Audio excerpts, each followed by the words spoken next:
Reproduction in organism എന്ന ചാപ്റ്ററിലേക്ക് എല്ലാ കൂട്ടുകാർക്കും സ്വാഗതം. റീപ്രൊഡക്ഷൻ ഇൻ ഓർഗാനിസം എന്ന ചാപ്റ്ററിൽ മെയിനായിട്ട് രണ്ട് ടോപ്പിക്കുകളാണുള്ളത്: asexual reproduction, sexual reproduction. Asexual റീപ്രൊഡക്ഷനിൽ ഡിഫറെൻറ്റ് ടൈപ്പ് ഉണ്ട്. അതിൽ asexual reproduction in small organism, അതാണ് നമ്മൾ ഇന്നത്തെ ക്ലാസ്സിൽ ഡിസ്കസ് ചെയ്യുന്നത്. അസെക്ഷൽ റീപ്രൊഡക്ഷനിൽ fission, budding, spore formation, fragmentation, ഇത്രയും മാത്രമാണ് ഇന്നത്തെ ക്ലാസ്സിൽ എടുക്കാൻ ഉദ്ദേശിച്ചിട്ടുള്ളത്. ഫസ്റ്റ് നമുക്ക് ലൈഫ് സ്പാൻ എന്താണെന്ന് നോക്കാം. The period from birth to the natural death of an organism is known as life span. ഒരു വസ്തു, ഒരു ജീവി ജനിച്ച് അതിൻ്റെ നാച്ചുറൽ ഡെത്ത് നടക്കുന്നത് വരെയുള്ള കാലയളവാണ് ഒരു ജീവിയുടെ ആയുസ് അല്ലെങ്കിൽ ലൈഫ് സ്പാൻ എന്ന് പറയുന്നത്. എന്താണ് റീപ്രൊഡക്ഷൻ എന്ന് നോക്കാം. It is a process by which living organisms produce the offspring of their own type for the continuity of generation. അതും കൂടി നമ്മൾ ആഡ് ചെയ്ത് കൊടുക്കണം. എന്താണ് റീപ്രൊഡക്ഷൻ എന്ന് പറഞ്ഞാൽ, ഒരു ഓർഗാനിസം, ഏതൊരു ജീവിയും ജീവനുള്ള ഏത് വസ്തുവും തൻ്റെ അതേപോലെയുള്ള കുട്ടികളെ, തലമുറയെ പ്രൊഡ്യൂസ് ചെയ്യുന്ന പ്രക്രിയയാണ് റീപ്രൊഡക്ഷൻ എന്ന് പറയുന്നത്. ഇതെന്തിനു വേണ്ടിയിട്ടാണ്? തലമുറകളുടെ നിലനിൽപ്പിനു വേണ്ടി. By sexual or asexual method of reproduction new organism is formed. അപ്പോൾ സെക്ഷൽ ആയിട്ടോ അസെക്ഷൽ ആയിട്ടോ ഉള്ള മെത്തേഡിലൂടെ പുതിയ ജീവികൾ ഉണ്ടാവും. This organism goes through different stages in its lifespan. അങ്ങനെ സെക്ഷൽ മെത്തേഡിലൂടെയോ അസെക്ഷൽ മെത്തേഡിലൂടെയോ പുതിയ ഒരു ജീവി ഉണ്ടായിക്കഴിഞ്ഞാൽ ആ ജീവി തൻ്റെ ജീവിത കാലയളവിൽ വ്യത്യസ്ത സ്റ്റേജുകളിലൂടെ പോകും. അതാണ് ഇവിടെ കാണിച്ചിട്ടുള്ളത്. ആദ്യം birth, then it undergoes juvenile phase, then reproductive phase, then aging or senescence, then death. അങ്ങനെ റീപ്രൊഡക്ഷൻ വഴി പുതിയ ഓർഗാനിസം ഉണ്ടായിക്കഴിഞ്ഞാൽ അതിൻ്റെ ജനനം നടക്കും. ജനിച്ചു കഴിഞ്ഞാൽ പിന്നെ വളർച്ചാ കാലഘട്ടത്തിൽ ജുവനൈൽ ഫേസ് ഉണ്ട്.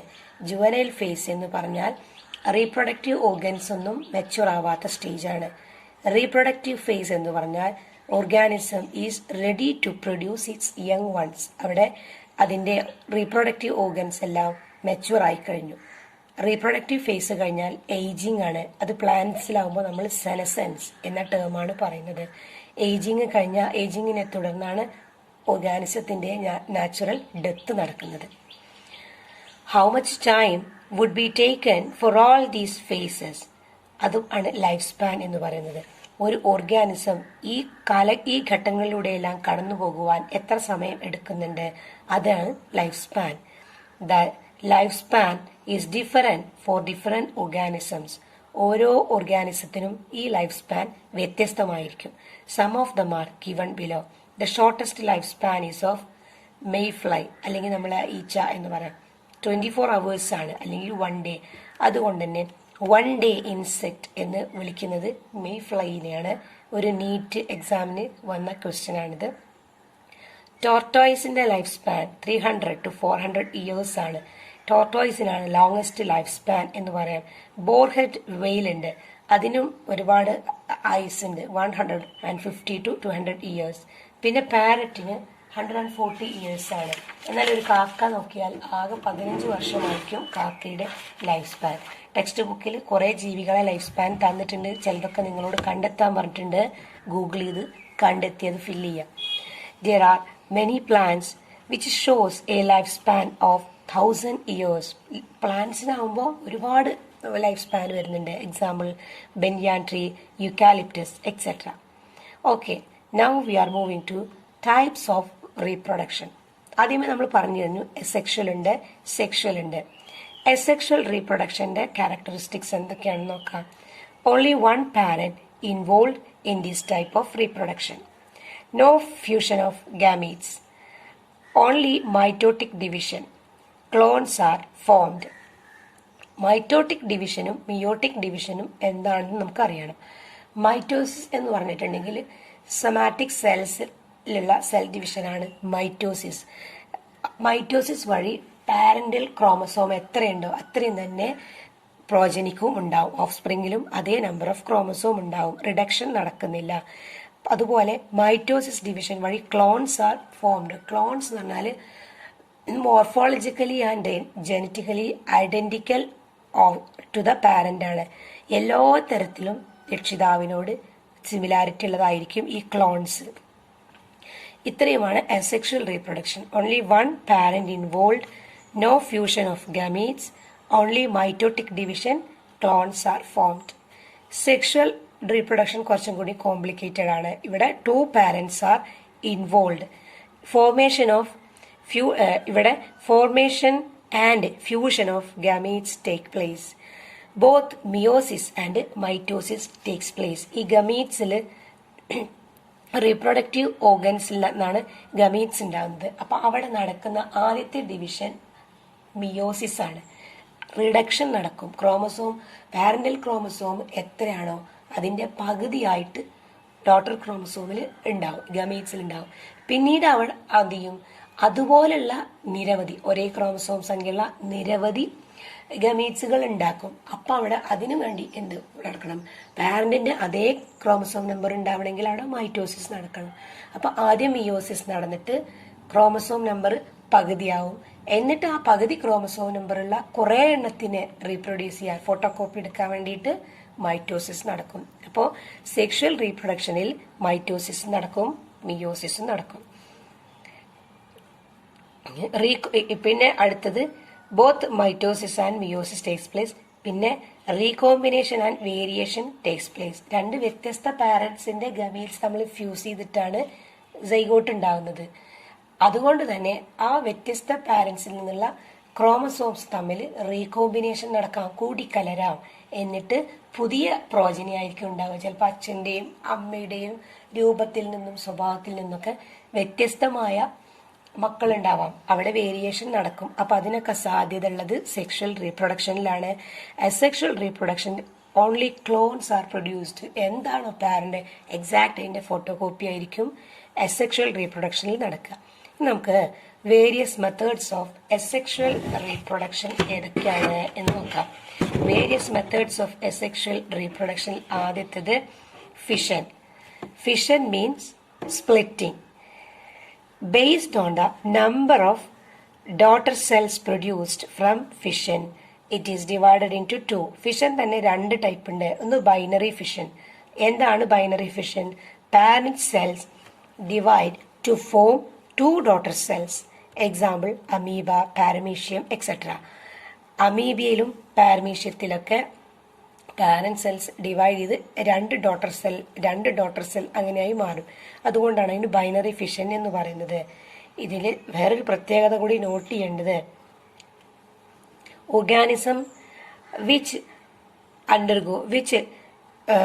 Organism which divide by binary fission are considered as immortal. ഇവയ്ക്ക് ഒരിക്കലും മരണമില്ല, അങ്ങനെയാണ് കണക്കാക്കുന്നത്.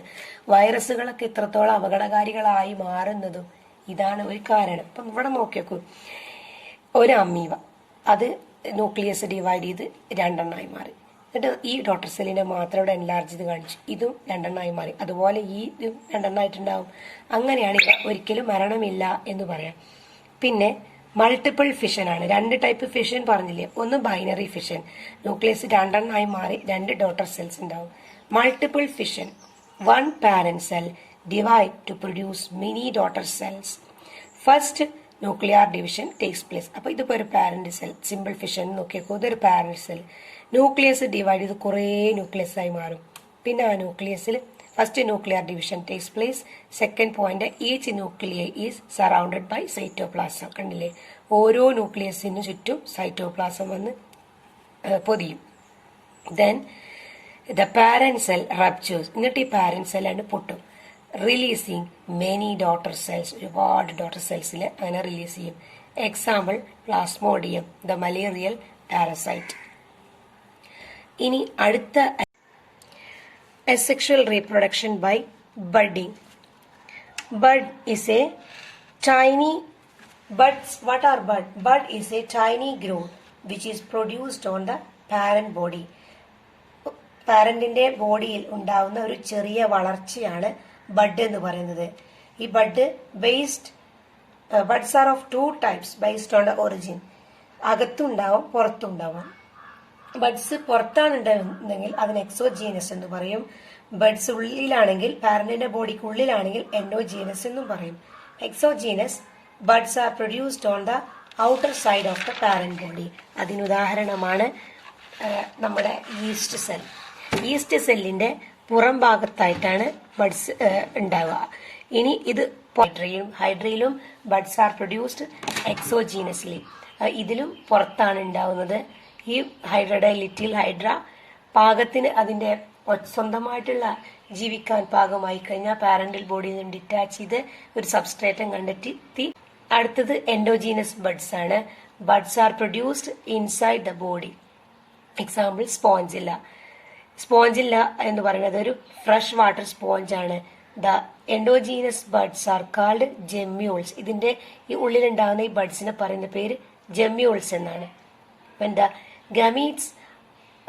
When the gametes are fully grown, they come outside and attach with a substratum and grow into a new sponge. ഇതില് ഒരു ജെമ്യൂളിനെ enlarge ചെയ്ത് കാണിച്ചിട്ടുള്ളതാണ് ഈ ഭാഗം. ഇതിന്റെ പേരാണ് സ്പിക്യൂൾസ് എന്ന് പറയും. ഇപ്പോൾ സ്പിക്യൂൾസിന്റെ കൂടാതെ മൈക്രോപൈൽ എന്ന് പറയുന്ന ഒരു ഓപ്പണിംഗ് ഉണ്ട്. Micropyle is the opening of gemmule. പിന്നെ ആർക്കിയോസൈറ്റ്സ് എന്ന് പറയുന്നത് the cell present in the centre. ഇത് ആർക്കിയോസൈറ്റ്സ്. ഇതിന്റെ പുറത്തൊരു ജലാറ്റിനസ് കവറിംഗ് ഉണ്ട്. ആർക്കിയോപൈലിനെ കവർ ചെയ്തിട്ട് ഒരു ജലാറ്റിനസ് കോട്ടിംഗ് ഉണ്ട്. അതിലാണ് സ്പിക്യൂൾസ് കാണപ്പെടുന്നത്. ഈ സ്പിക്യൂൾസ് ജെമ്യൂളിനെ പ്രൊട്ടക്ട് ചെയ്യും. പിന്നെ ഇതിനൊരു ഓപ്പണിംഗ് ഉണ്ട്. അതിന് പറയുന്ന പേരാണ് മൈക്രോപൈൽ. ഈ സ്പിക്യൂൾ എന്ത് ചെയ്യും? ഇതിപ്പോ സ്പോഞ്ചിന്റെ ഉള്ളിൽ നിന്നും പുറത്തു വന്ന ഒരു ബഡാണ്. ആ ബഡ് പിന്നീട് എന്ത് ചെയ്യും? ഒരു സബ്സ്ട്രേറ്റം കണ്ടെത്തി അതിൽ അറ്റാച്ച് ചെയ്തിട്ട് പുതിയൊരു സ്പോഞ്ച് ആയി വളരും. മൂന്നാമത്തെ അസെക്ഷുവൽ മെത്തേഡാണ് സ്പോർ ഫോർമേഷൻ. ഇതെല്ലാം നടക്കുന്നത് സ്മോൾ ഓർഗാനിസത്തിലാണ്. അപ്പോൾ spore formation by forming zoospores.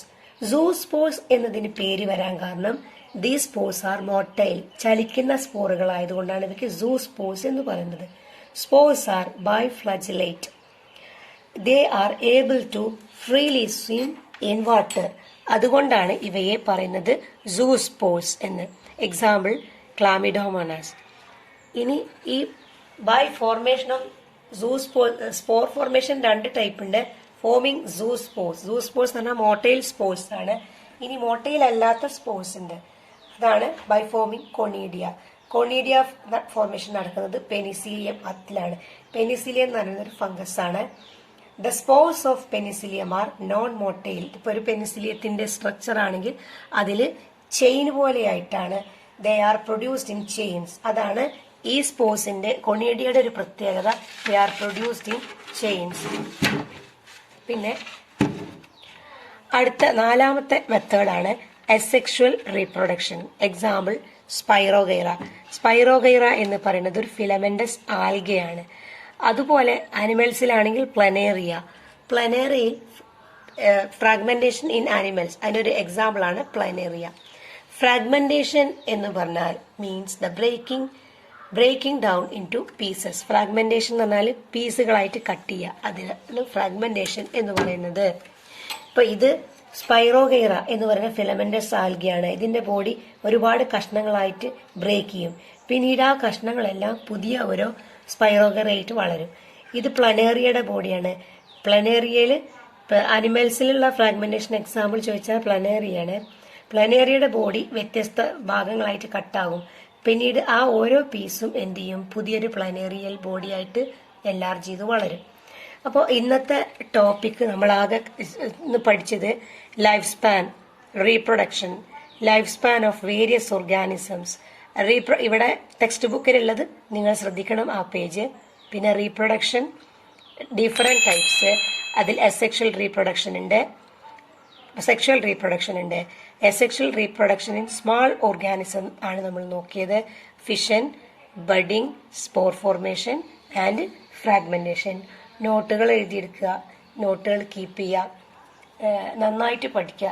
Last നിമിഷത്തെ ജനുവരി ഫെബ്രുവരിയിലുള്ള ഓട്ടപ്പാച്ചിൽ ഇപ്പോഴേ മനസ്സിൽ കണ്ടിട്ട് നിങ്ങൾ പഠനം തുടങ്ങുക. Okay, thank you for watching.